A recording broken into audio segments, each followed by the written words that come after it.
empezó la transmisión a todo el mundo. Arriba, arriba ese aplauso. México, Colombia, Honduras, Dominicana, Ecuador, Venezuela, Costa Rica, República Dominicana, Argentina, Uruguay, Paraguay, Bolivia, Chile, USA, los Estados Unidos de América. Ahí está toda Europa.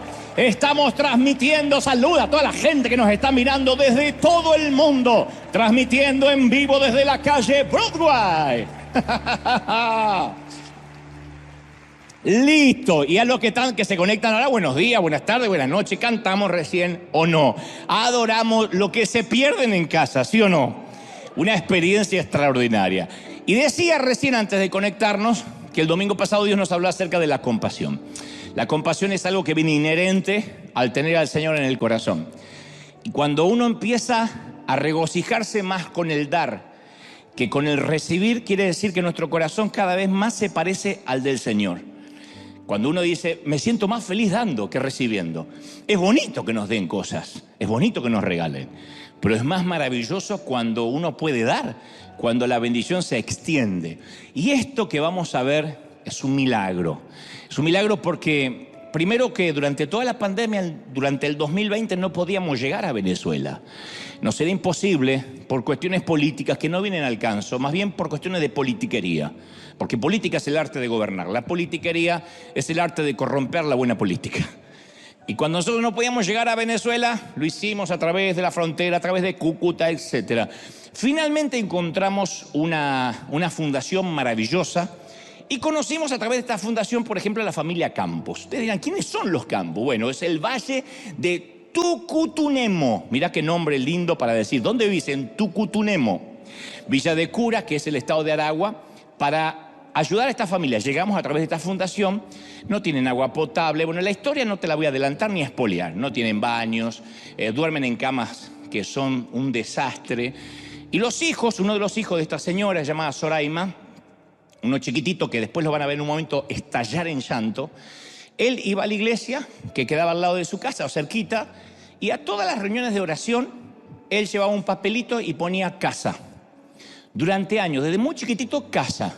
Lo conocían porque Gabriel, se llama este chiquito, llevaba el papel que decía casa, casa. Le preguntaban por qué ponía eso, decía porque es lo que yo le pido a Dios, una casa. Entonces esta querida fundación con la cual es una bendición trabajar, nosotros enviamos los recursos financieros, las semillas, y a ellos pusieron toda la mano de obra, la tracción a sangre. Fueron 22, la construcción, fueron 22 voluntarios, albañiles, ingenieros, electricistas, plomeros, carpinteros. Tardaron 5 días, un desafío maravilloso. Lo que van a ver nos va a conmover. Lo vi como 2 o 3 veces, y las 2 o 3 veces, yo, hijo de alemanes, que no sé lo que es una lágrima porque me cuesta, lloraba, me conmovía, y es una historia maravillosa. Nos preparamos. Después de esto te voy a transmitir lo que creo Dios me dijo que te diga, pero esto es un proyecto Honra con Venezuela Amiga, esta fundación maravillosa.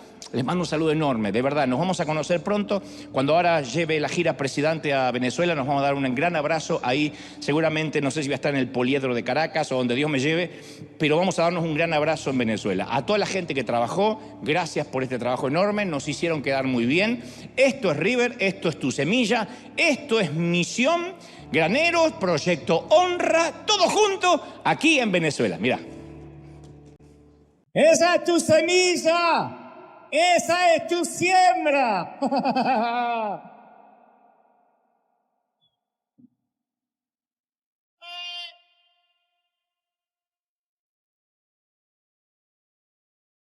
Ese aplauso es para todos los que siembran, todos los que dan, todos los que bendicen. Tomen asiento. Es maravilloso cómo se le puede cambiar la vida a una persona con tan poco, porque realmente no fue mucho dinero el que se envió, pero bueno, la parte más importante no fue los recursos que enviamos, sino toda la gente de Venezuela Amiga que se puso las camisetas de River, que trabajó duro, 5 días el desafío, construir una casa, desarmar lo que había y construir una casa en 5 días no era fácil. El chiquitito que estalló en llanto al final es cuando le cayeron todas las monedas juntas de que él había puesto el papelito casa, casa, casa durante 8 años, y Dios pudo cumplir el deseo del corazón del niño. Eso es maravilloso. Esto es iglesia. ¿Existe otra manera? Muy bien, ¿estamos listos? Límpiense los mocos. Hace varios años, cuando recién empezaba a predicar por el mundo, recuerdo que tenía que ir a una conferencia en Puerto Rico con escala en Miami. Salía de Argentina, hacía escala en Miami y viajaba a la Isla del Encanto. Cuando llegué a Florida, fui hasta la banda de equipaje y sin querer tomé una maleta equivocada. Se le parecía mucho a la mía. El mismo tamaño, el mismo color, la misma textura, la misma marca. Muy parecida.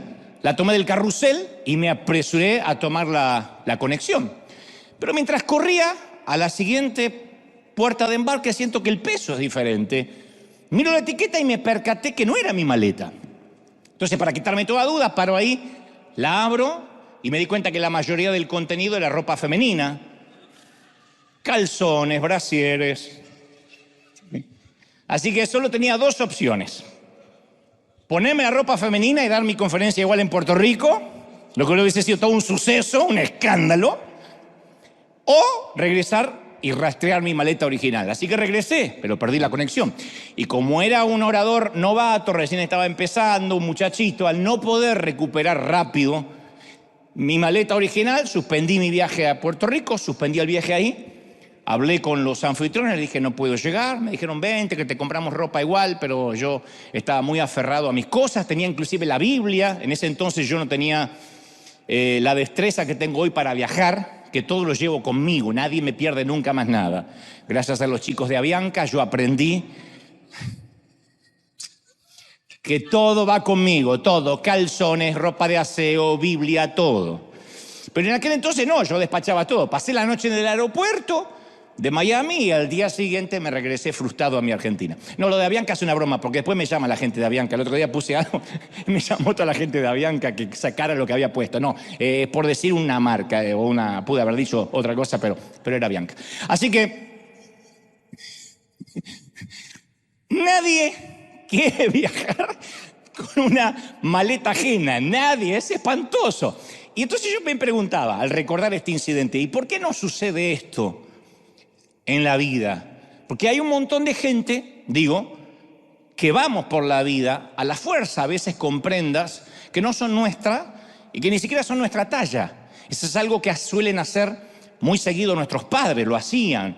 Tu abuelo era pastor, yo soy pastor y tú algún día, hijo, vas a heredar esta iglesia porque eres tercera generación de predicadores. Y a lo mejor el muchacho no quiere saber nada con ser un predicador. No tiene problemas con ser cristiano, pero no quiere dedicarse a lo del papá y lo del abuelo.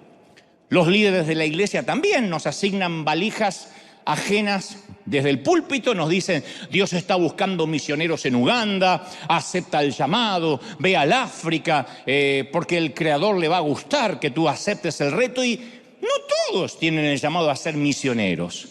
Algunos envían recursos. Recién veíamos imágenes donde no todos podemos ir a Venezuela, pero podemos enviar semillas de nuestro tiempo para que otros puedan hacer la tarea. Y esto no es mala disposición, es que no todos tienen el mismo llamado.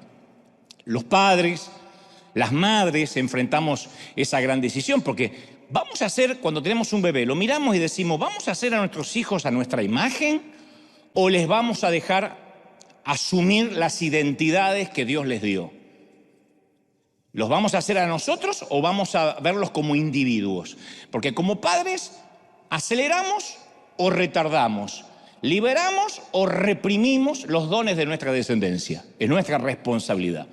Nuestros hijos van a pasar una gran parte de su vida beneficiándose, agradecidos o recuperándose de nuestra mala influencia.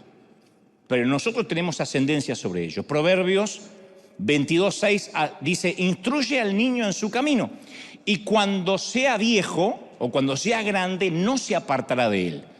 Y uno tiene que tener cuidado cómo interpreta este versículo, porque esto no significa si lo llevo a la iglesia obligado, si lo obligo a leer la Biblia, tal vez en algún momento se revele, pero tarde o temprano la semilla quedó y va a volver. No significa eso.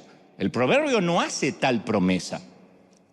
El proverbio dice que la salvación le corresponde a Dios. ¿Qué podemos hacer los padres? Preparar el terreno, plantar la semilla, pero quien da el crecimiento es el Señor. Entonces, ¿podemos mostrarles el camino? Sí. ¿Obligarlos? No, no se puede. Cuando es chiquito, sí, van con nosotros y se acabó. Después hay una edad que uno no puede a los golpes traerlos a la iglesia. Entonces, ¿qué enseña este pasaje a los padres? Significa ver cada hijo como un libro, pero no para escribirlo, sino para leerlo. Los recién nacidos vienen con un disco duro preprogramado, ya viene escrito. La frase griega que traducimos como instruye, en el versículo instruye al niño, desciende de la misma raíz griega que dice despierta la sed. O sea, para instruir a un niño en su camino tenemos que ponernos a tono con sus características inherentes, con sus rasgos congénitos, y entonces ese es su camino. El Salmo 7:12 dice, Dios afilará su espada y tiene ya preparado su arco, lo ha tensado. O sea, el arquero tiende su arma, lo tensa, hace puntería sobre el blanco, y en el momento que nuestro hijo nace, Dios ya hizo lo mismo, nos lo da tensado, apuntado hacia alguna parte, a cierta dirección. Entonces Dios nos permite criar a un arco que ya está tensado hasta el día en que como padres tenemos que dejar soltar la saeta, decirle, bueno, ahora hay que dejarlo volar. Yo sé que hay mamis acá que dicen, no, ¿cómo lo voy a dejar si tiene apenas 45 años? ¿Qué sabe de la vida? Pero ese es otro problema aparte.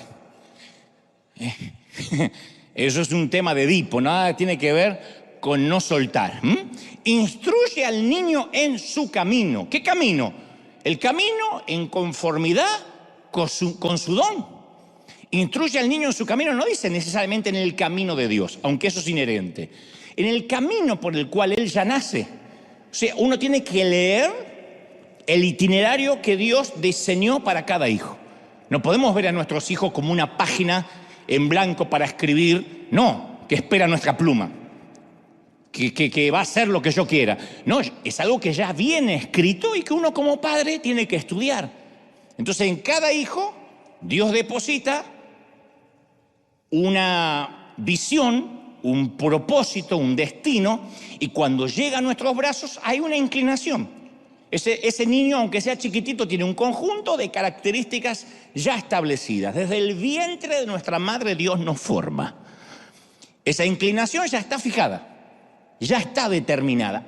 Antes de que el niño sea entregado a nuestro cuidado, dice la palabra que Él ya eligió qué vamos a hacer, cuál era nuestro propósito. O sea, no es un pedazo de barro maleable, voluble. Él ya ha sido establecido. Cada hijo ha sido establecido, ha sido inclinado hacia algo, y los padres que nos propongamos instruir correctamente al chiquito o a la chiquita, vamos a descubrir esa inclinación. ¿En qué es bueno? ¿Qué es lo que le gusta? Entonces Dios, a mí me fascina saber que Dios nos diseñó por anticipado. A mí me resolvió muchos temas de culpa, porque yo empecé mucho tiempo que yo había nacido fallado. Porque algún cablecito se me soltó. Entonces cuando me descubren el síndrome de Asperger, yo digo, yo tengo un leve autismo o un autismo de alto funcionamiento. Y yo pensé siempre que eso era una incapacidad, algo como que a Dios dice, hoy estaba mirando para otro lado justo. Cuando él nacía, Saddam Hussein también estaba creciendo y miraba para el otro lado y se me escapó. Después dije, no, hay una razón. Dios prefigura nuestros puntos fuertes y nuestros puntos débiles. Y a nuestros hijos les coloca una trayectoria. Y no son una extensión nuestra. ¿Cómo nos cuesta a los padres no ver a nuestros hijos como una extensión? Son nuestros, son míos. Técnicamente son nuestros hijos, pero están prestados. Quien ya ha visto partir a sus hijos de la casa saben que fueron prestados. No son para siempre. No son nuestra propiedad, ni siquiera para poder psicopatearlos, ni tampoco manejarlos por teléfono. No vas a venir a ver a tu madre, que no sé cuánto tiempo voy a estar viva. No es para eso. No es para psicopatearlos, no es para manipularlos. Son individuos que van a volar su propio vuelo. Tampoco nacieron para lograr lo que nosotros no pudimos. Frase que parece muy noble. Mi hijo, mi hija va a hacer lo que yo no pude. Yo no pude estudiar y ella va a estudiar. No es una extensión. Dios te da otro trozo de vida para hacer lo que no pudiste. Claro que uno quiere lo mejor. Pero Dios nos entregó a nosotros un proyecto investigativo que tenemos que realizar por 18, 20 años a lo máximo. Un proyecto investigativo, ¿para dónde va? No es que va a terminar lo que nosotros no pudimos. Yo me casé joven, voy a hacer que se case vieja. Yo me quedé embarazada a los 18, esta que no se embaraza hasta los 50. No va a pasar eso. Vieron que los padres decimos eso. ¿Cómo te vas a poner de novia a los 23 años? Pero si vos te casaste, mamá, a los 17. Eran otros tiempos. A los 17 eras una mocosa también. En el año 40, pero eres una mocosa. No, antes éramos más maduros. No éramos más maduros, era igual, es lo mismo. Pero las tendencias en la infancia prefiguran las capacidades de adulto. Y nosotros tenemos como padres que leerlas, descubrirlas, afirmarlas, discernirlas, estimularlas. Fíjate en José, 17 años ya interpretaba sueños y ya se perfilaba como un líder. Ya adulto interpreta los sueños del faraón y es el líder de la nación egipcia. David, el joven David, el pastorcito, tenía 2 puntos fuertes desde el nacimiento, desde que era muchacho y por primera vez hace su incursión en las escrituras. ¿Qué tenía? Sabía pelear y hacer música. Mató un león, a un oso por defender las ovejas y tocaba el arpa. ¿Cuáles fueron las 2 actividades que dominaron su vida de adulto? La guerra y la música. Cantamos sus salmos hasta hoy y era David el guerrero. Jesús incluso mostró sus inclinaciones desde su infancia. ¿Dónde encontraron José y María al chiquito perdido, extraviado de 12 años? José el carpintero no lo encontró entre carpinteros. Estaba entre los maestros de la fe, entre los intérpretes de la Torá. Y Jesús le dice, ¿por qué me buscabais? ¿No sabías que en los negocios de mi padre me es necesario estar? Parece que dijera, pero ¿vieron mi inclinación? Va, ma, viví bajo el techo de ustedes 12 años. ¿De verdad no conocen todavía mi corazón? En 12 años, ¿qué creen? ¿Que me voy a escapar a la carpintería? Entonces, la pregunta es, ¿conocemos el corazón de nuestros hijos? ¿Los conocemos de verdad? No solo si son buena gente, que no me cabe la menor duda. Si conocemos para qué fueron tensados, apuntados. ¿Pueden las inclinaciones tempranas servir como bosquejos originales del retrato final adulto? Y sí, hagamos memoria. Hay algo que permanece de nuestra infancia todavía, sea que nos dediquemos a eso o no, que todavía permanece, se llama la esencia. Otro ejemplo, Moisés, el príncipe de Egipto. Asimiló de chiquitito las costumbres de la corte, no era un ignorante, no era un neófito. Estudió a la sombra de los mejores astrónomos, matemáticos, los mejores juristas del mundo conocido de la época. 1500 años después, aún se lo recordaba por haber crecido con toda la sabiduría de los egipcios y poderoso en sus palabras y obras, dice Hechos 7:22. O sea, era un tipo culto, preparado, capacitado, con una dialéctica exquisita. Avanzamos casi 2 milenios y nos encontramos con Pablo, que estudió con los mejores maestros de Jerusalén. Se alineó con los fariseos y defendió la ley con celo. En su momento dice Pablo, ¿celo yo? Sí. En cuanto a celo, fíjense si seré celoso, que era perseguidor de la iglesia, dice en Filipenses 3:6. Mirá qué celoso que era. Pedro era capaz de tolerar la hipocresía de la iglesia. Pedro era diferente. Pero Pablo era de mecha corta. Pablo estallaba. Con Pablo estabas adentro o afuera, era frío o caliente. Y Dios lo empaquetó así, desde que era Saulo, lo empaquetó para su propósito. Y en cuanto a nuestros hijos, Dios nos entregó un libro, insisto, sin leer, una isla sin explorar, y dice, te voy a dar el privilegio de casi por 2 décadas estudiarlo. Y mira sus tendencias infantiles, porque estoy seguro que van a predecir las habilidades adultas para lo cual yo lo llamé. Mira, por las venas de mi padre corría aserrín de madera. Él no tenía sangre. Una vez se abrió y le salió aserrín. No tenía sangre. Y mi papá, aunque se quejaba, amaba construir muebles. Era un ebanista, que es una suerte de carpintero especializado. Construía sillas, mesas, modulares, bayud, etc. Pero Dios le dio un hijo torpe para la carpintería, el menor, este servidor que están viendo, que no sabía distinguir la diferencia entre un serrucho, un formón o un martillo. Y mi padre trató de enseñarme y yo traté de aprender. Y para ser honesto, traté de aprender algo, trabajé un par de años en la carpintería de papá, pero más de una vez me quedé dormido lijando una madera, porque a mí la carpintería me anestesiaba. Hacía... y me dormía de parado, como los caballos. Pero los libros me fascinaban. Podía pasar días enteros, veranos enteros. Mi verano ideal era una pila de libros para leer. ¿Qué hace un carpintero con un hijo que adora leer y escribir?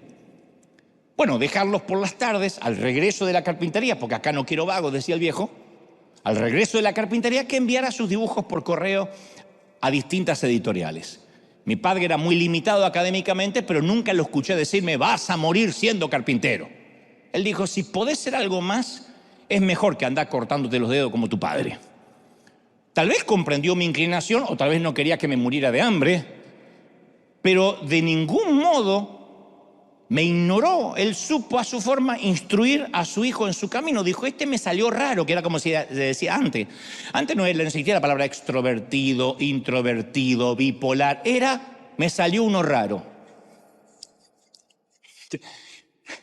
Es como que la psicología no tenía palabras para definirlo. Y no, salió como el abuelo, como el padre. Era así.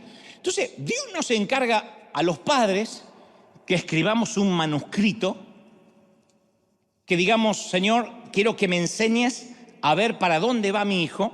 Y ese manuscrito no es el guión de nuestro hijo, es nuestro guión. ¿Cómo vamos a reaccionar para lo cual él ya fue creado? O sea, el mayor regalo que podemos hacerle a nuestros hijos no es darle nuestras propias riquezas, sino hacerle descubrir las propias. Por eso insisto, no hay nada más frustrante que el hecho que te obliguen a vivir con maletas ajenas. Así sea el equipaje de nuestros propios padres. Y a veces los padres nos frustramos porque no quieren ser como nosotros, porque no quieren seguir nuestra carrera. Pero le damos una maleta que no es la nuestra, y anda nuestro hijo con un brasier o con tacos altos y era la maleta de mamá, no era la maleta de él. Dicen las estadísticas que de cada 10 personas que trabajan, 7 no son felices con lo que le toca hacer. 7 es una epidemia, es una estadística alarmante. De cada 10, 7 no le gusta el trabajo que está haciendo. Por eso la gente tiene tan mal humor en el tránsito. A la hora pico no hay gente cantando canciones, ni llorar y llorar. No va la gente así. Porque vienen locos de un trabajo que no les gusta o van a un trabajo que no les gusta. El 70% de la gente aborrece los lunes. Sueña con los viernes. No me diga que son ustedes. Se arrastra toda la semana para llegar al sábado. La mayor parte de los suicidios, hablando en serio, ocurre los domingos por la noche. Los domingos por la noche es el más alto índice de suicidio, porque la gente, al ver la cercanía del lunes con un examen, la universidad, la facultad, el trabajo, la oficina, el cubículo, la ratonera donde tiene que ir a trabajar, se deprime y se quita la vida. La mayoría de los infartos masivos, los infartos cardíacos, las arritmias, ocurren los lunes a la mañana. Es increíble.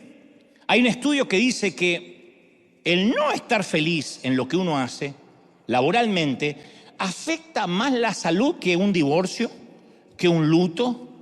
Los padecimientos de salud, los más importantes, son por problemas laborales.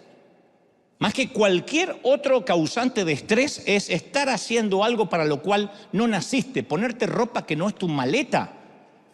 Yo sé que están pensando, ¿y quién puede darse el lujo de hacer lo que le gusta? Vamos a llegar ahí. Pero las ciudades están repletas de personas que viven para trabajar. Como cuando uno llega a este país y descubre a tantos hispanos que viven para pagar. Ya ni siquiera viven para ganar, viven para pagar. Porque están metidos en tantos créditos, en tantas deudas, que todo lo que les resta de vida tienen que trabajar todo el día para pagar una casa que está vacía todo el día, está desocupada, porque los dueños están trabajando. Uno va a barrios importantes en Florida, que cuando va descendiendo el avión ve que todos tienen piscinas. Todas las piscinas, como te dije una vez, están vacías. Porque la gente, dueña de las piscinas, de las albercas, están trabajando para pagarlas. Y casi nunca tienen tiempo de meterse. Las parrillas, los lugares para hacer asado están herrumbrados, llenos de polvo, de telas de araña, porque tienen que trabajar para pagar un estilo de vida que en realidad no pueden tener todavía. Y eso te causa un estrés espantoso. Entonces nos olvidamos que nuestro diseño, para lo cual nacimos, define nuestro destino. Pablo le dice a los filipenses en Filipenses 2:13, Dios es el que produce el querer como el hacer, por su buena voluntad. O sea, Dios no solo te va a dar para hacer cosas, sino el deseo de hacer esas cosas. El deseo nunca se va. Camina junto con nuestra capacidad. Siempre lo que deseamos, lo que nosotros creemos que somos buenos, va a la par de nuestra capacidad, de los talentos. Yo no voy a desear ser un piloto de la NASA o un astronauta si no tengo la capacidad para hacerlo. Eso se llama flatulencia mental. Para decirlo de un modo fino, ¿no? Hay otra manera de decir que no te la voy a decir porque queda feo. Pero eso se llama pensar un concepto de ti mismo que no te corresponde. Pero generalmente nuestros deseos van conjunto con lo que sabemos. Porque salimos del vientre de nuestra mamá con un equipamiento singular. David lo dice de la siguiente manera en el Salmo 139. Dice, mis huesos no te fueron desconocidos. Cuando yo en lo recóndito fui formado, está hablando del vientre de la mamá, allí, cuando en lo más profundo de la tierra era yo entretejido, tus ojos vieron mi cuerpo en gestación. O sea que antes que existieran las ecografías, Dios ya veía cómo nos íbamos formando en el útero. Todo ya estaba escrito en tu libro, dice David. Todos mis días se estaban diseñando, aunque no existía ni uno solo de ellos, dice el salmista. Entonces Dios, ¿qué hace? Nos entreteje en esa cámara oculta llamado vientre. Y el maestro de los tejedores va allí, selecciona los hilos de nuestro temperamento, la textura de nuestro carácter, el estambre de nuestra personalidad. Todo antes de que naciéramos. Nadie dice, bueno, es que yo soy así por falta de ácido fólico de mi mamá. No, ya estaba diseñado. No es que me caí de la cuna, no. Todo tiene un propósito. Aunque algunos parecen, pero no, pero tiene un propósito. Entonces, Dios no nos pone en el mundo indefensos, con las manos vacías, a ver qué pasa con tu vida. Llegamos completamente equipados. A mí me vuela la cabeza eso. Somos más que una confluencia de cromosomas heredados o traumas de la niñez. Ahora, yo no te estoy diciendo que salimos del vientre con una carrera tatuada en el pecho. Yo no nací, le dijeron a mi mamá, mamá, le acaba de nacer un bebé hablador. No fue así. Pero nuestro nacimiento fue acompañado, no con una hoja impresa con nuestras habilidades, pero fue acompañado con habilidades innatas, que a medida que íbamos creciendo, si nuestros padres no se daban cuenta, nosotros nos dábamos cuenta de ciertas habilidades, de ciertas inclinaciones. Y eso viene de Dios, eso viene desde el vientre. Dice la palabra, porque somos hechura suya, creados en Cristo Jesús para buenas obras, las cuales preparó de antemano. No somos un plan B, de antemano, dice Efesios 2:10, para que anduviésemos en ellas. Entonces cada bebé, insisto, es una idea totalmente nueva en la mente de Dios con un propósito. Nadie puede duplicar nuestra vida, nunca vamos a hacer otro, jamás. Una semilla de higo puede crecer, convertirse en higuera, pero nunca jamás se va a transformar en un rosal, jamás. Puede llegar a ser una higuera sana, una higuera atrofiada, pero nunca un pino, nunca un roble, nunca un nogal. Es higuera. Dios nunca nos creó para ser otra persona. ¿Y cómo nos cuesta esto, A uno le lleva años ser quien uno es. Todavía yo no me siento que soy todo lo que Dios destinó para mí, pero uno va llenándose de influencias externas, imitando a aquel, a ver si se parece al otro. Pero Él diseñó nuestro temperamento, nuestros dones, nuestras pasiones, nuestros deseos. Nuestra singularidad es producto de Dios. Y a veces uno ve con horror en las noticias cómo existe gente que se opera, se deforma la cara para parecerse a Michael Jackson. Quiero tener la cara de Michael Jackson. No, lo que quiere es tener la plata de Michael Jackson y nunca la va a tener. Pero ¿qué por lo menos se conforma con la cara? Hay uno que se operó, no sé si en Asia, para parecerse a Ken, al muñeco Ken. Hay una que se opera para parecerse a una Barbie, se sacó todas las costillas de acá para tener cintura. O sea, uno dice, ¿de verdad? ¿Quién quiere parecerse a un muñeco? A Buzz Lightyear se parece, no a Ken, algunos. Pero ¿quién quiere parecerse a un muñeco? Pero solo podemos ser nosotros. Si yo no logro ser yo, tengo solo una oportunidad para brillar. Si no logro ser yo, el mundo se lo habrá perdido. Nadie es como yo, nadie es como ustedes, nadie es como tú, nadie. Y Dios implanta nuestras pasiones. Mirá cómo Dios describió a un tal Bezalel, que no es muy conocido. En realidad no es Bezalel, es Bezalel, que no es muy conocido, pero era un constructor del templo en los tiempos de Salomón. Dice, lo he llenado del Espíritu de Dios. Dios habla de él, dice, este es su currículum, su hoja de vida. Lo he llenado del Espíritu de Dios con inteligencia, en ciencia, en todo arte, para inventar diseños, para trabajar en oro, para trabajar en plata, en oro, en bronce, en todo artificio de piedras engastadas y un artificio de madera, para trabajar en toda clase de labor. Eso está en Éxodo 31:3. La hoja de vida de un diseñador que llega a construir el templo. Y a mí me fascina esto, lo he llenado para inventar, para trabajar. Una vez se dice, yo nací creativo, como que eso vino del diablo de alguna parte. Eso viene de Dios. Hay gente que no para de crear, de gestar, que está hasta las 2, 3 de la mañana pensando ideas, y eso es algo que regala Dios para un diseño gráfico, para pintar, para dibujar, para crear desde la nada. Y el pensamiento secular no acepta eso, no logra asimilarlo del todo, porque la sociedad actual no ve al autor detrás del libro, no le cuesta ver al arquitecto detrás del edificio, al propósito detrás de la vida. Nos dice, no, tú puedes hacer lo que quieras ser. Tú vas a lograr ser lo que quieras ser. Y a veces lo que queremos ser no coincide con aquello para lo cual fuimos programados. ¿Por qué? Porque lo que queremos ser es producto de toda una invasión de los medios de comunicación que nos dicen que tenemos que ser. Y deformamos el lenguaje, deformamos las maneras de vestir, deformamos nuestro comportamiento porque todo el mundo lo hace. Pero eso es como decir, coman estiércol porque 1.000.000 de moscas no pueden estar equivocadas. Dante habla hoy. No podemos hacer lo que la mayoría, porque todo el mundo lo está haciendo. Ni siquiera en la escuela tratan de desempacar nuestra propia maleta. Hagan memoria. ¿Quién iba a la escuela a nuestro tiempo y la maestra decía, a ver, ¿qué habilidad traerá de nacimiento? No. Llegamos y nos asignan una maleta distinta. Yo ayer veía una conferencia de Ken Robinson, que ahora falleció hace poco, pero la reina Isabel lo nombró Sir.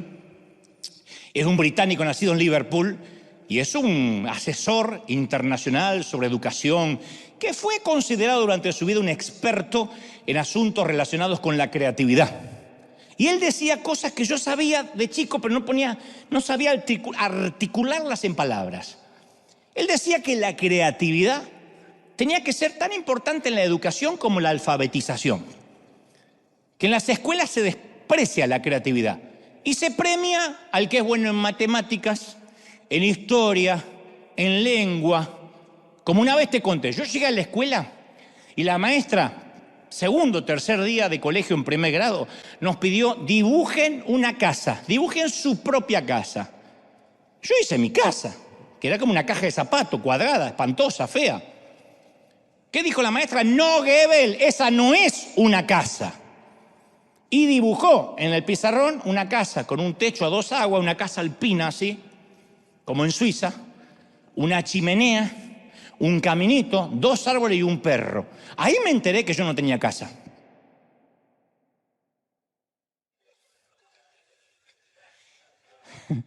Y si dibujaba una casa diferente, me decía que le hiciera de nuevo hasta que se parezca a la casa que la maestra esta había hecho en el pizarrón. Pero eso hace el sistema educativo. Hace que los chicos sean menos inteligentes porque no utilizan la imaginación. No se los deja ser creativos. Y cuando egresan, cuando salen, son mucho menos creativos que cuando ingresaron, mucho menos. Por eso Albert Einstein decía, yo tuve muchos periodos de creatividad, nada más que se interrumpieron cuando fui al colegio. Después llega el ámbito profesional. Uno crece y ¿qué piden las empresas?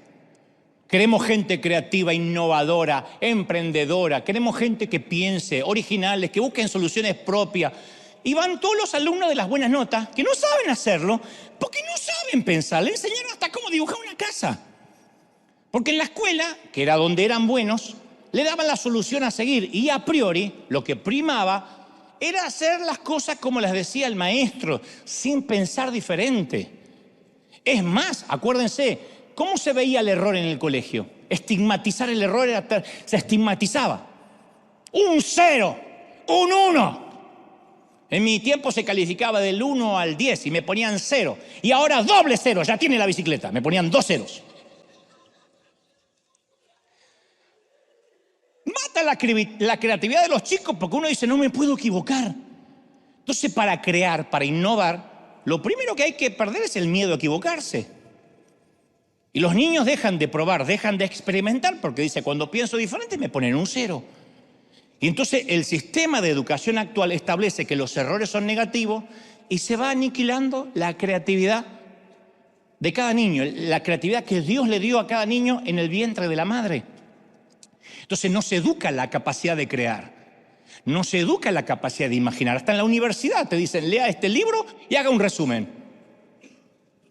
O sea, el sistema educativo se diseñó para la revolución industrial allá por el siglo XIX. Porque al fin de cuentas uno estudiaba para salir a trabajar, ¿se acuerdan? No se diseñó el sistema educativo para ver con qué don nació este tipo, con qué don nació esta chica, para ver si lo podemos explorar. No era sacar afuera lo que había, era acumular adentro. No se buscaba hacer feliz a un niño, era estudiar para que salga a trabajar y se gane la vida. Todos los sistemas educativos actuales datan del siglo XIX. Que había que salir a conseguir un empleo en la fábrica. Y cuando un niño contesta algo distinto a lo esperado, los maestros lo corrigen y van cercenando, cincelando su capacidad de crear. El chico no quiere ser innovador, no se atreve a nada. Por eso hace unos años se llegó a la conclusión que la habilidad académica no siempre es sinónimo de inteligencia. Alguien tendría que decir amén. Pensé que era burro hasta hoy. No. Uno dice, yo tenía malas notas en el colegio. Eso no significa que eras menos inteligente. Mirá el suspiro de alivio que hay.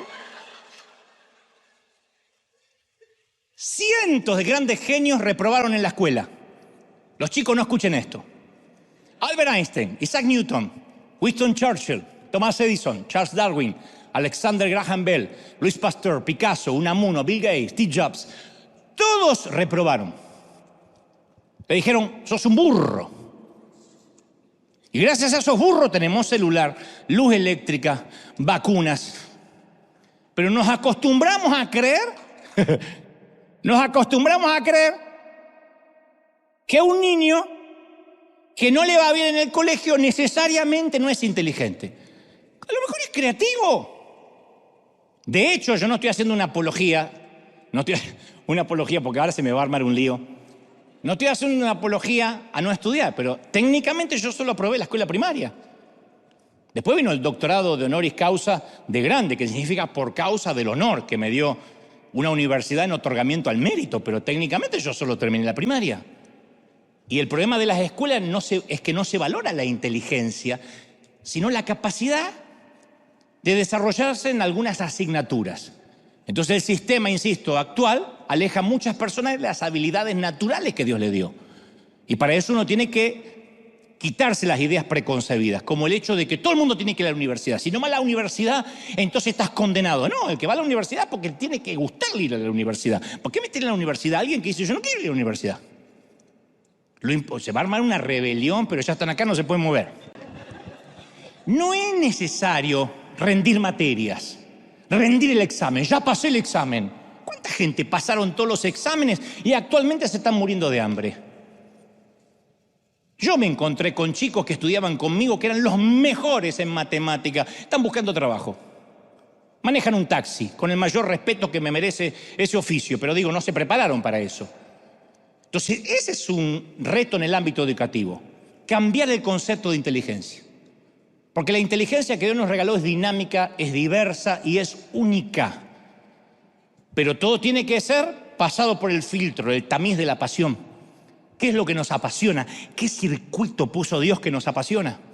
Y después uno llega a la iglesia y uno dice, sí, en el colegio me trataron como un burro. Llega a la iglesia, ¡peor! Pensar es un crimen.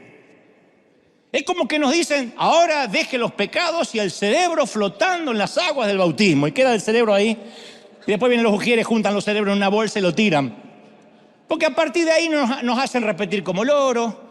Para parecer un ungido hay que gritar desaforadamente desquiciado. Y ese es el gran síndrome y el flagelo de las iglesias. Que por años nos predicaron que todo éramos aves. Que todo íbamos a volar. Y habíamos algunos que éramos unas ranas. Que por más que agitemos las patas toda la vida, no vamos a volar. ¿Y sabe lo que pasa? Que uno cree que tendría que volar. Y ahí uno se siente con culpa, pecador. ¿Sabe cuánta gente en la iglesia dice, yo voy a la iglesia y nunca me agarró la chiripiorca ni el temblequeo? Y entonces un día empieza a imitar así solidariamente para ver si le sale. ¿Por qué se siente mal? Porque uno dice, a lo mejor tengo que volar. Y cuando uno se atreve a ser diferente, viene el insulto, apóstata. Nos ven sin leer la Biblia o vestidos diferentes y ya todo ese clonamiento de ovejas o de apóstoles o de pastores nos miran y nos dicen, a mí en mi caso, artista, showman, me dicen a mí. Showman, no es showman, es showman. Showman. Pero ¿notaste a la mayoría de los oradores? Que todos se parecen, todos hablan igual, todos gritan igual, todos oran igual. Y la mayoría de los creyentes también se parecen. Son la copia al carbón de otro. Renuncian a la exclusividad para integrarse al grupo. Sacrifican la singularidad en el altar de la superficialidad. No hay nada más agotador que fingir. Yo crecí en una tradición evangélica donde la vida intelectual se miraba con un espíritu de sospecha. Cualquier autor o enseñanza fuera de la Biblia era humanismo satánico, necesariamente.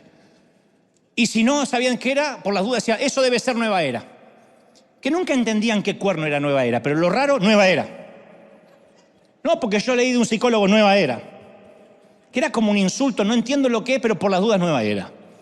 Yo hace poco veía a un consiervo decir, Dante predica con palabras de humana sabiduría. Como si las de él fueran de Neptuno, de Plutón. Yo me acuerdo, ¿de dónde cree que saqué las palabras de humana sabiduría? Oh. Yo me acuerdo que cuando era chico, no me olvido más, nos visita un predicador intelectual, que eso no abundaba. Porque los predicadores que venían siempre más o menos eran hermanos humildes, sencillitos. El más académico preparado se tragaba la menos S posible, pero el resto hablaba mal, porque eran hermanos humildes, así los valoramos. Cuanto peor hablaba, cuanto menos preparado, no sé por qué estoy diciendo esto, más ungido era. Y un día vino alguien y mencionó al pasar a Sigmund Freud en su mensaje. Dijo como dijo Sigmund Freud. Y apenas terminó, el pastor lo agarró y le dijo, ¿por qué menciona gente mundana en el púlpito? No le alcanza con los héroes de la Biblia. Y él dice, yo solo hice una mención de una de las mentes más dominantes del siglo XX, un brillante neurólogo que ganó el premio Goethe por su influencia sobre la lengua alemana, forjador de la mente moderna. Y usted me dice que yo tengo que ignorarlo solo porque usted no puede saber ni mencionar un solo título de los libros que él escribió. Yo lo tengo que ignorar. Dijo, perdón, dijo, esa magnífica frase me encantó, dijo, Perdón por estar más capacitado intelectualmente que usted, perdón. Perdone que no sea ignorante, dijo. No soy menos ungido por eso, pero a veces tenemos miedo de saber más. O de ser creativos porque creemos que va a atentar contra nuestra fe. Lo que pasa es que desde el hogar nos dijeron, vas a hacer la carrera que no pudo terminar tu papá. Vamos al colegio, así se dibujan las casitas, burros.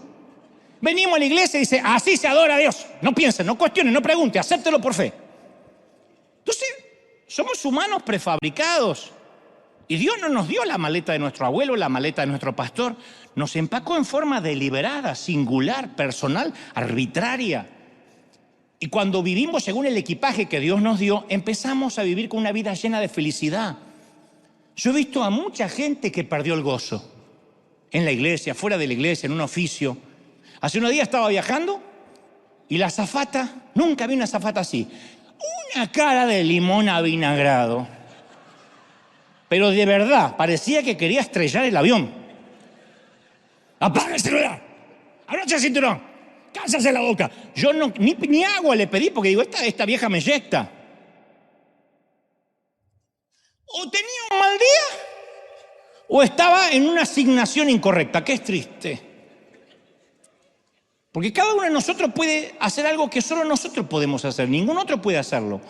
Gálatas 6:4 dice, cada cual examine su propia conducta. Y si tiene algo de que presumir, que no se compare con nadie. No se puede comparar con nadie. Yo ayer me acordaba la historia de Henry Ford, que en cierta ocasión se le paralizó toda la cadena de montaje que tenía en Michigan, que es donde originalmente estaba Ford. Y los generadores se atascaron y los ingenieros de Ford no daban con la solución. Así que Ford llama a un viejo amigo, Charlie. Llega Charlie, observa los medidores, los cables, ajusta un tornillo y el sistema regresa a la normalidad. Y después Ford a los días recibe una factura de Charlie por $10.001. $10.001. Y la cifra le pareció excesiva a Ford. Y le manda una nota, Charlie, me parecen exagerados $10.001 por solo ajustar un tornillo. Y Charlie le escribió una nueva factura, esta vez detallada. Querido Henry, es cierto, por ajustar un tornillo, $1. Por saber cuál ajustar, 10.000 restantes.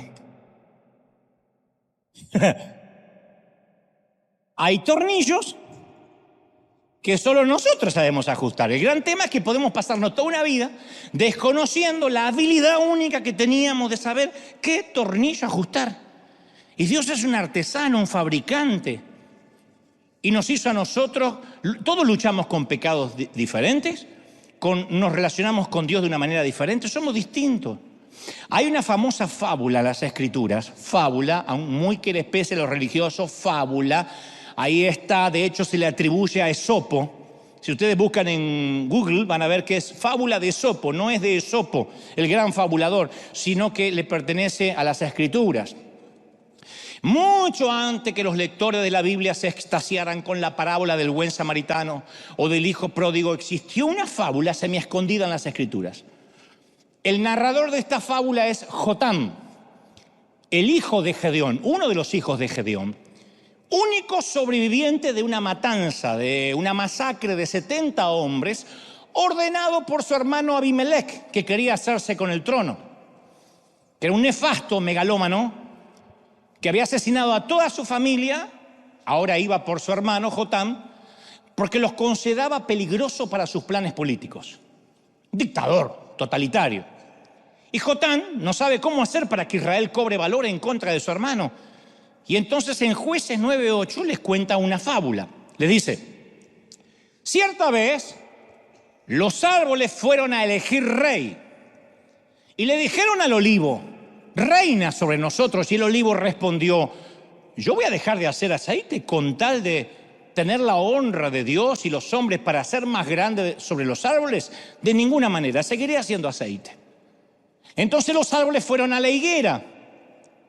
Anda, reina sobre nosotros. Y la higuera respondió, voy a dejar mi buen fruto dulce al paladar para hacerme grande entre los árboles. No, bajo ningún punto de vista. Y luego entonces los árboles fueron a la vid y le dijeron, reina sobre nosotros. Y la vid respondió, ¿he de dejar de hacer mi mosto? ¿He de dejar de hacer vino que alegra a los hombres para ser grande sobre los árboles? Y entonces, como se le acabaron las opciones a los árboles, fueron a buscar la zarza, chiquitita, espinosa, fea. Anda, reina sobre nosotros. Y la zarza dice, sí. Si en verdad me buscaron, venid, abrigaos bajo mi sombra. Y si no lo hacen, que salga fuego de mi zarza, porque las zarzas solían incendiarse en el desierto por el calor. La zarza que ardía en sí misma no era eso el milagro que sorprendió a Moisés, sino que no se consumía. Las zarzas solían arder, pero se consumían inmediatamente. Y esta zarza dice, sí, pónganse bajo mi sombra, y si no, los voy a devorar hasta los cerros del Líbano. Ya los amenazó de entrada. Los árboles hicieron al olivo, la higuera y a la vid una invitación al trono. Reina sobre nosotros. Uno por uno rehusaron la oferta. El olivo quería seguir dando aceite. La higuera quería seguir dando higos. La vid quería seguir dando uvas. Todos se negaron a pagar el precio de la promoción, de hacer algo para lo cual no habían nacido para hacer. Todas las plantas estaban orgullosas de sus misiones originales. ¿Por qué abandonar la fructificación? Al final, ¿quién aceptó la oferta? La zarza. Justo la planta que nunca en la vida dio un solo fruto. Nunca. Lo único que podía dar la pobre zarza era lastimar a quien se pusiese bajo su sombra y amenazar a quienes lo hicieran. De esta manera, Jotán estaba representando al hermano, diciendo, mi hermano es una zarza, es un imbécil. Lo que está queriendo que todos nos petamos debajo de él y mi hermano no existe. Me recuerda a muchos gobiernos, empresas, incluso iglesias, que el menos capaz, el más inútil, es jefe. Como aquel pastor que decía, este hijo me salió arquitecto, y este me salió ingeniero, y aquel, no, aquel es un inútil, seguro va a predicar y ocupar mi lugar. O sea, la ambición de querer una corona que no es nuestra puede hacernos perder lo único que teníamos de bueno al nacer. No todo maestro tiene que llegar a ser director de escuela. No todo músico puede dirigir una orquesta. Yo recuerdo algunos que tuve a mi alrededor alguna vez en la vida que me dijeron, yo fui llamado a ser pastor. Y hasta la fecha son número uno, pero de una iglesia que nunca creció, o abandonaron el llamado, se cansaron. Como no pudieron crecer, se fueron a otro llamado. Pero como las zarzas sin frutos, amaban ser cabeza de ratón en lugar de ser cola de león. Hay gente que le ama ser cabeza de ratón. No importa, tenga 4 miembros, le dicen apóstol. ¡Ah! Dígame apóstol, chaparrón, dime apóstol, apóstol. El delirio de ser algo que no somos hace que perdamos el propósito. No porque los árboles nos ofrezcan el trono tenemos que aceptarlo, ni porque un rey nos ofrezca una armadura nos la tenemos que poner. Cuando David se ofrece como voluntario, Saúl intentó darle su armadura de soldado. Claro, si lo vio indefenso al pobre David, Goliat armado hasta los dientes, hizo lo que cualquier rey de la edad de hierro hubiese hecho. David rechazó la armadura, escogió las piedras, fue hasta el gigante y nos enseñó una lección. Lo que sirve a otros no nos sirve a nosotros. David con una honda era un enemigo mortal, con la armadura era una mala copia de Saúl. Él decidió que no era Saúl, él era David, para bien o para mal. Lo que iba a ayudar a Saúl lo iba a estorbar a David. ¿Cuántas veces cargamos armas ajenas, maletas ajenas que nos dio el pastor, el apóstol, mi padre, mi maestro? Escuchamos que alguien ora 2 horas antes de predicar y queremos orar igual. Y no, Dios trata de otra manera. Y nos sentimos culpables porque no somos como Él. Nos frustramos porque no nos funciona lo que le funciona al otro. Es que estamos tratando de caminar con la armadura de Saúl. No hay un plan genérico de Dios, porque eso nos frustra, no hay un solo plan para todos. Lo que hace crecer una orquídea seca un cactus. En el reino no funcionan las tallas universal. Dios trata a diferentes personas de manera distinta. Imagina un padre que diga, todos mis hijos los voy a tratar exactamente igual. Los va a amar igual, pero tratar igual no te creo. No todos reaccionan por las mismas recompensas. Son impactados por el mismo castigo. ¿No tienes hijos que no le importa un cuerno el castigo y otro que sufre por el mismo castigo? ¿No tienes hijos que le dice, te quito el iPad? Y otro que dice, ¡no! Y son individuos diferentes. Mismos padres, o eso le hiciste creer a tu marido, pero mismos padres, mismos genes, misma familia. Una constitución interna diferente. Nuestra singularidad individual Es lo que nos permite relacionarnos con Dios de manera diferente a cómo se relaciona en otros. Yo no soy David Cho, Benny Hinn, Billy Graham, Kathryn Kuhlman. Yo soy Dante Gebel. Yo me relaciono de otra manera. Cada uno es cada quien con el propósito que nació. ¿Estamos claros, sí o no? Pero tenemos la tendencia de la talla única. Como si el médico receta la misma medicina para todo. Que hay una sola receta para crecer. Hay una sola receta para que Dios te bendiga. No, hay una enorme diferencia. Somos diferentes. Hay un trato individual. No es lo mismo una diabetes que un sarpullido. Entonces no te pongas la armadura. No te pongas la armadura que te ofrecen. Nuestra singularidad va a definir nuestro camino. Examinar mis dones, mis puntos fuertes, mis puntos débiles, dice la Biblia. Cada uno piense de sí con cordura. Romanos 12:3. Con sentido común. La cordura le dice a la higuera, tú vas a dar higos. A los olivos vas a dar aceite. A la vid tú vas a dar uvas. ¿No es mejor ser idóneo con poco que tener mucho con el trabajo equivocado? Mejor es lo poco con el temor de Jehová que el gran tesoro donde hay turbación, dice Proverbios 15:16.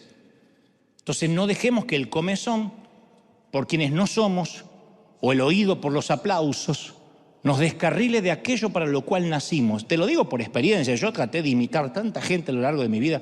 A veces hasta tengo vergüenza de recordarlo. Pero el éxito no lo define un mejor salario, un crédito, rendir exámenes. El éxito es descubrir para qué nacimos. Los padres tenemos que dar ese consejo a los hijos. A mí me dijeron, estudia algo que tenga una salida laboral rápida. Y me enviaron 2 años en la escuela técnica. Esa es la secundaria que no pude terminar. Perdí 2 preciosos años de mi vida entre cables, teléfonos y transistores en Siemens. Y después 2 años más en una carpintería. No fue hasta los 19 años que mirando las vías del tren en una estación decidí comprar mi libertad. Y dije, no, aunque me cueste lo que me resta de vida, yo voy a trabajar para que me paguen por aquello que me gusta hacer. Y las esposas, oigan, las esposas deberían aprender este axioma. ¿Quieres un esposo que siempre llegue feliz? Hola, mi amor, qué linda que está. Vamos para el cuarto. ¿Uno así?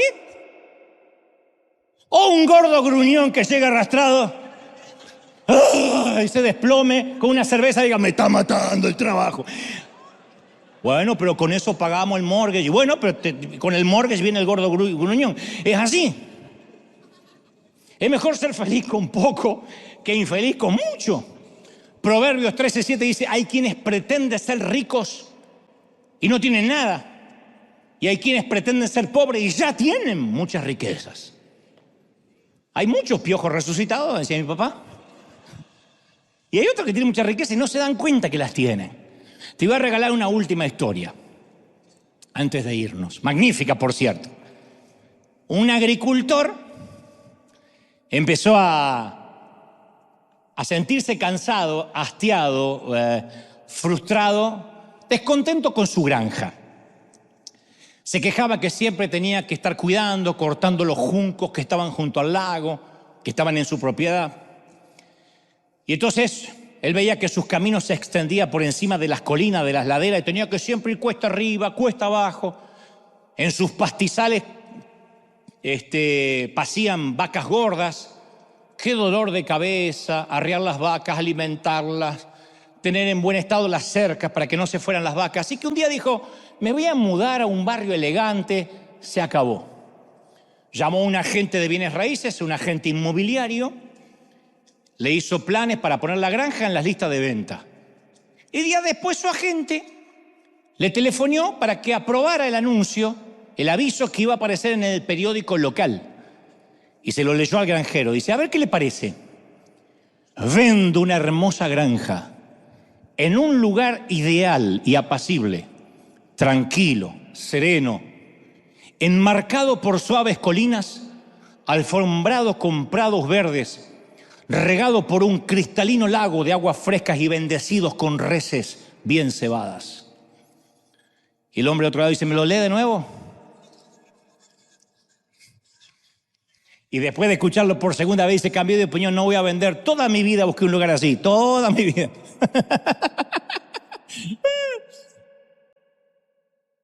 Pero la falta de perspectiva hace que uno pierda su verdadera pasión, ¿no? Y a propósito de la pasión, hay una película argentina ganadora de los Oscar que alguna vez me tocó entrevistar en CNN a su director, que se llama Campanella, y José Luis Campanella, se llama El secreto de sus ojos, que ganó el Oscar a la mejor película extranjera, obviamente, es argentina.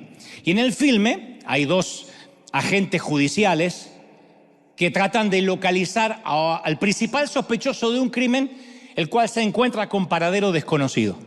Y ambos protagonistas llegan a la conclusión que el sospechoso es un hincha, un seguidor, un fanático acérrimo de un club de fútbol. Así que con toda seguridad, si van al partido que se disputa esta noche, donde juega su equipo, es posible que lo encuentren esta noche. Y uno de ellos, de los personajes que interpreta Guillermo Francella, dice: ¿te das cuenta, Benjamín? El tipo puede cambiar de todo para esconderse. De cara, de casa, de familia, de novia, de religión. Pero hay una cosa que no puede cambiar. No puede cambiar la pasión. Porque la pasión es incontrolable.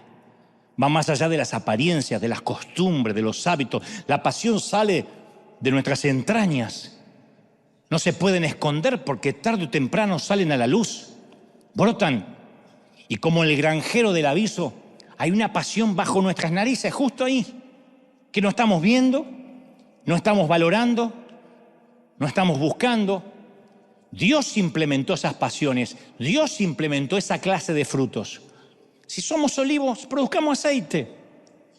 Si somos higuera, produzcamos higos. Si somos vid, generemos uvas. Yo no quiero ser como otros predicadores. Yo iba a congresos y me frustraba porque no era como ellos. Y yo dije, a lo mejor yo estoy queriendo dar higos y soy una vid. O lo que es peor, quiero ser una zarza.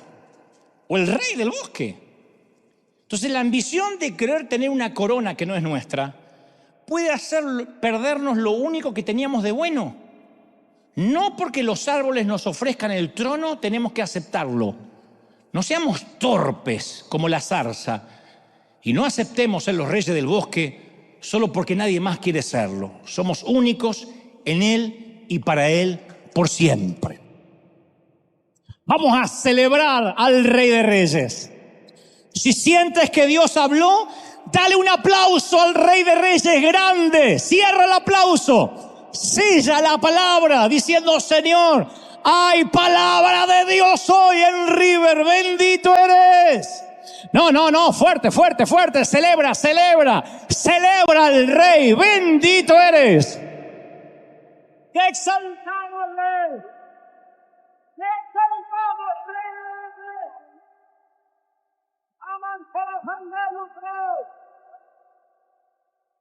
Más, el Rey está en casa. Que lo sagrado no se vuelva común. ¡Uy! Levanta tus manos, vamos a orar para despedirnos, Padre. He transmitido lo que creo me has dicho que diga tu pueblo. No he omitido nada de lo que creo es tu revelación. Pero ahora muchos están recibiéndote como su Salvador en el corazón. Los que están por primera vez. Los que nos miran desde otras partes del mundo, católicos, testigos de Jehová, ateos hasta hoy, judíos, musulmanes, mormones, independientemente en lo que creas, reformado, calvinista, arminiano. Tal vez necesites un reencuentro con el Señor y decirle: Señor, quiero los últimos años de mi vida reencontrarme con mi propósito. Primero acepta al Señor en tu corazón. Si no lo tienes, dile: perdona mis pecados, anota mi nombre en el libro de la vida. Y luego todo el mundo levante las manos. Vamos a orar. Vamos a unirnos en un mismo sentir. Vamos a recuperar el propósito. ¿Para qué has nacido? ¿Para qué has nacido? Dice el Señor. ¿Para qué te he gestado? Por algo Dios nos puso en ese barrio, en esa familia, en aquella ciudad. Y por años pensando que debimos nacer en otro sitio, otros hermanos, otros padres. Y dice: no, yo te puse tu carácter.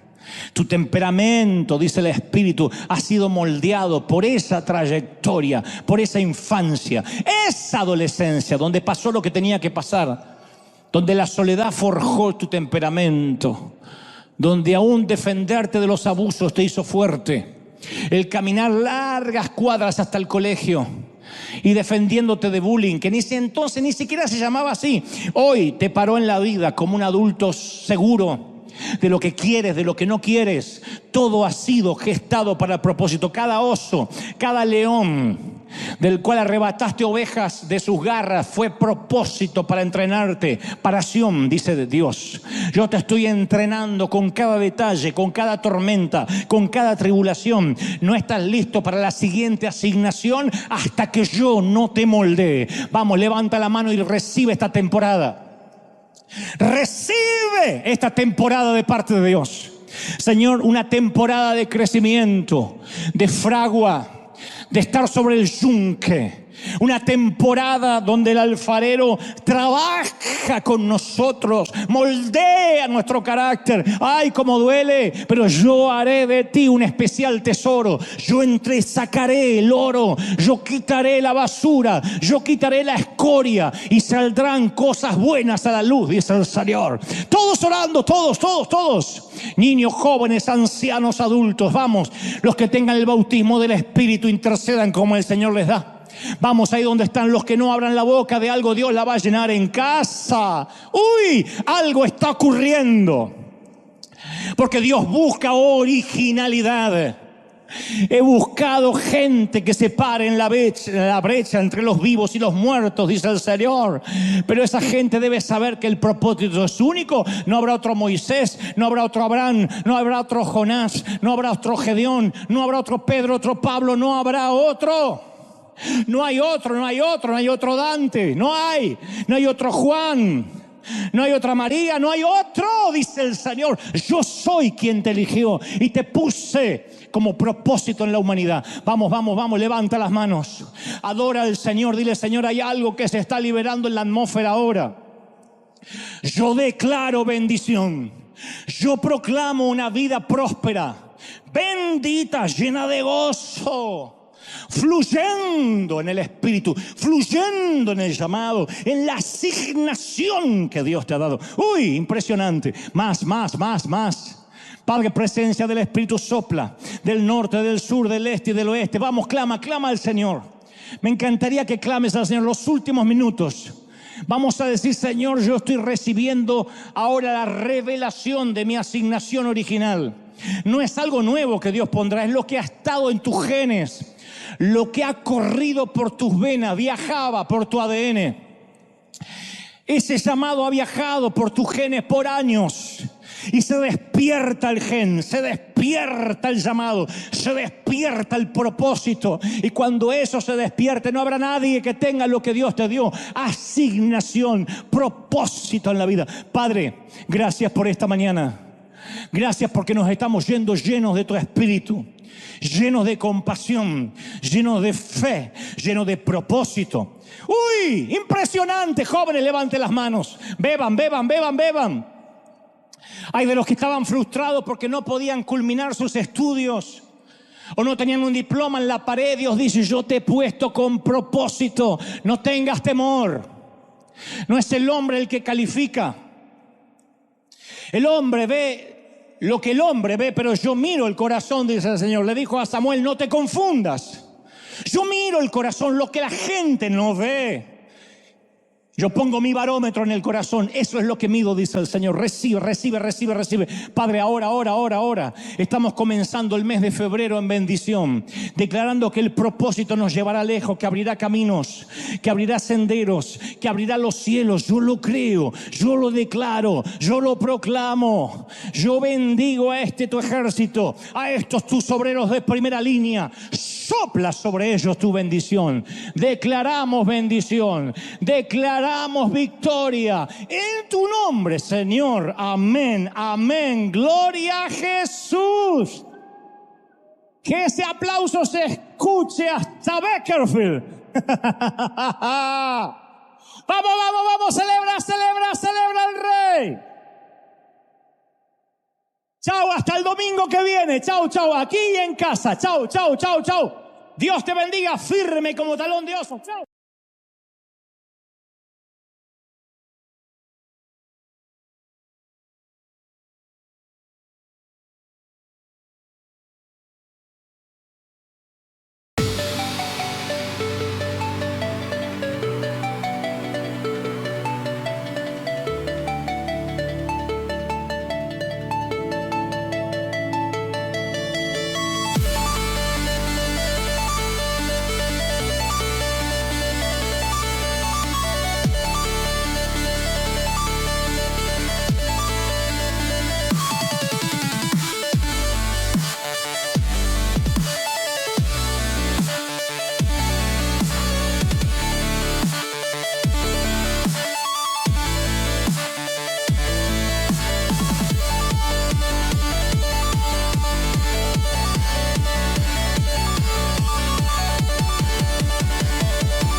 Everything I used to live for faded slowly out of sight.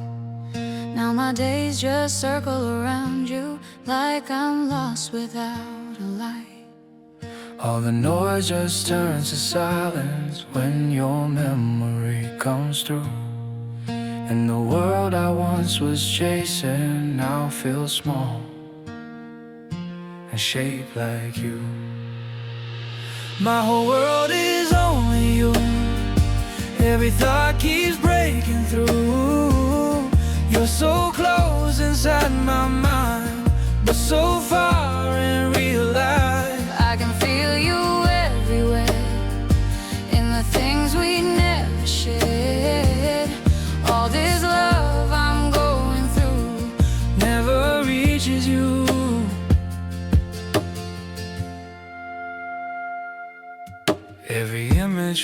so real now, like you're standing next to me.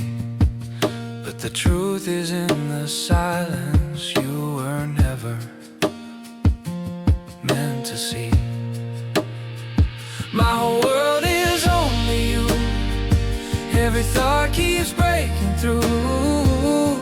You're so close inside my mind, but so far in real life. I can feel you everywhere, in the things we never shared. All this love I'm going through never reaches you. If you felt it for a moment, would it change the way you stay?